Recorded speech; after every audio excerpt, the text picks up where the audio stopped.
Je pense que je suis une éternelle positive. Je préfère avoir un impact positif sur mon environnement plutôt que d'avoir un moindre impact négatif.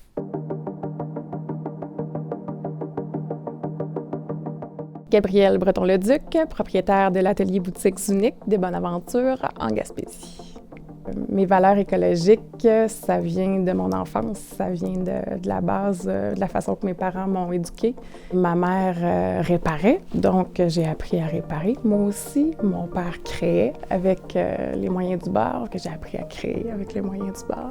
Moi, je préfère dire pour avoir un impact positif sur l'environnement. Avoir un faible impact environnemental, c'est de réduire sa façon de salir la planète. Avoir un impact positif, c'est de se poser la question « Comment je peux l'aider, ma planète? »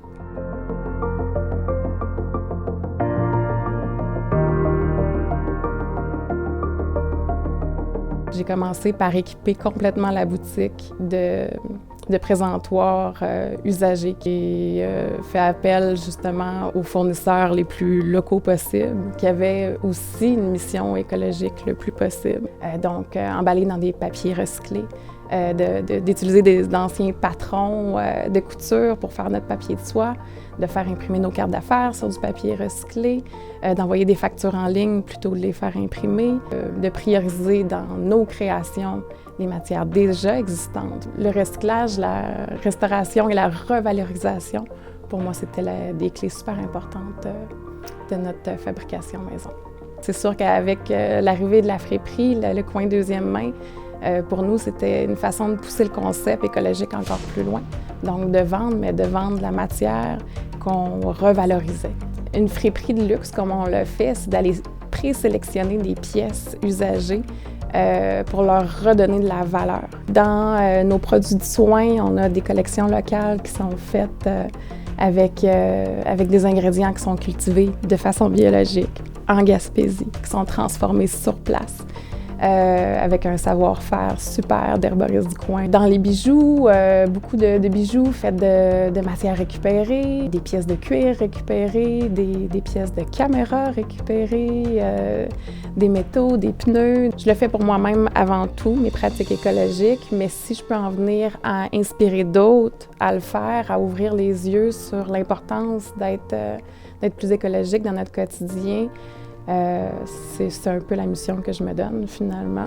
De me sentir en totale harmonie avec mes valeurs dans ma façon de faire de l'entreprise aussi.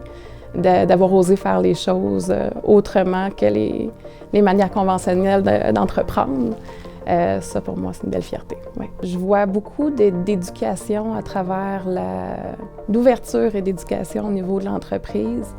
Je veux pas juste faire de la vente pour faire de la vente. Je veux que les gens vivent une expérience quand ils viennent en boutique. Les bénéfices d'avoir entrepris différemment.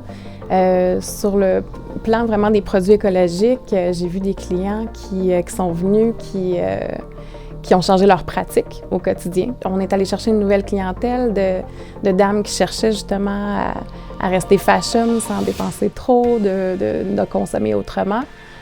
Donc, on a vu un élargissement de notre clientèle qui s'est diversifiée puis qui a connu les autres départements aussi de l'entreprise. Le slow fashion, pour moi, c'est une façon de consommer autrement. Donc, avant de s'acheter une pièce, de se poser les bonnes questions et de toujours voir comment on peut acheter avec le plus faible impact environnemental. J'aimerais qu'on n'ait plus besoin de nous.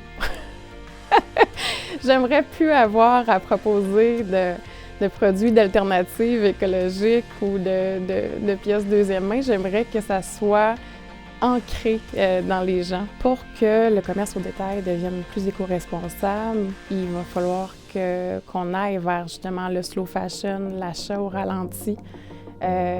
C'est dur au niveau économique de penser comme ça, mais il va falloir qu'on se tienne, qu'on aille vers des modes beaucoup plus collaboratifs entre les entreprises.